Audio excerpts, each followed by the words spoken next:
Let's cut across to the BJP headquarters. Prakash Javadekar taking on the railway minister on what he calls an unimaginative railway budget. Listen. The reforms which can be brought out. And there are financial reforms which needs to be looked into. All these reforms are serious issues. But unfortunately, there is no great budgetary support. You can reform railways through a real budgetary support. आज जितना budgetary support वो commit करते हैं वो भी बहुत calculation वाला ही मसला है, लेकिन उससे 2 गुना ज्यादा करने की हम मांग करते हैं. Unless we double the budgetary support for next 10 years and commit for next 10 years, the railways won't reform. It needs capital, it needs investment. और इसलिए पवन कुमार बंसल जी ने केवल एक ही भरोसा रखा है, पीपीपी.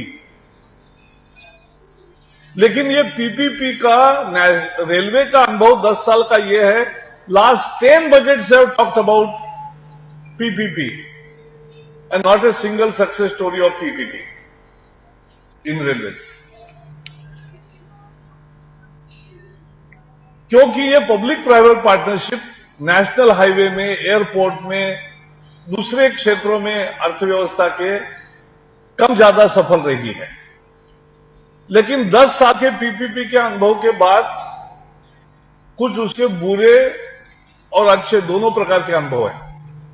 उसको देखते हुए पीपीपी का मॉडल लागू करना है तो रेलवे की मानसिकता बदलनी होगी. Mindset change is required. Railway में एक आरओबी बनाना है, रेलवे ओवरब्रिज, तो एमपी लैंड से हम फंड देते हैं, 2 साल उसकी परमिशन रेलवे से नहीं आती. In such an environment you can't reform railways, you can't make PPP successful. And PPP has to be a profitable for a larger public cause, not for the private operators profit. So तो केवल PPP के सहारे railway का उद्धार करने की पवन बंसल जी की कल्पना एक परिकल्पना है.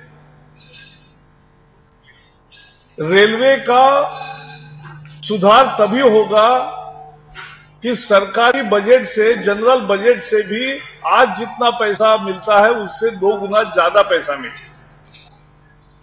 उससे सरकारी लागत बढ़ेगी. जैसे अटल जी ने 3 साल लगातार रेलवे सुधार के लिए और खासकर सुरक्षा बढ़ाने के हेतु से पूरे रेल ट्रैक्स वगैरह नए डाल दिए गए. उस समय उसी के सहारे ज्यादा बोझ ढोया लालू जी ने और वो प्रॉफिट दिखा रहे थे. That was the story.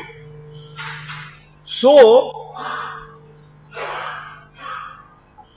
नहीं, बाद में हमने तो काम किया, बाद में उन्होंने फायदा जो दिखा है वो उसी आधार पे हुआ. तो इसलिए rail reforms need double government support than what it is doing today.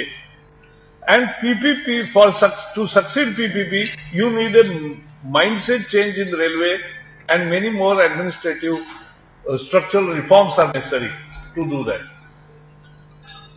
और जैसे मैंने कहा, ये पवन बंसल जी का एक नया मॉडल है कि पार्लियामेंट सत्र के पहले, संसद सत्र के पहले किराया बढ़ाओ और संसद सत्र के बाद बढ़ाओ, संसद सत्र में मत बढ़ाओ.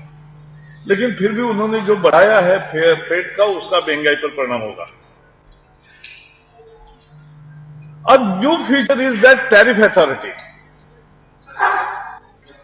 अब we don't know whether we should welcome it or actually oppose it, because what we are seeing is government is deliberately relinquishing its duties in the name of creating such authorities, autonomous authorities. वो बीच में airport का user charges बढ़े. हमने संसद में कहा तो अजीत सिंह खड़े हो गए, बोले वो आयरा का निर्णय है. ये आयरा कौन है भाई? हमने कहा हम ऐरा गहरे को नहीं जानते. ये कौन आयरा है? तो बोले अथॉरिटी है. अब तो अथॉरिटी है तो किसने नियुक्त की? सरकार ने की ना. सरकार की जिम्मेवारी है, जवाबदेही है। वो जवाबदेही से बचने के लिए ये नए नए अथॉरिटीज कर रहे हैं, ऐसा कभी कभी लगता है।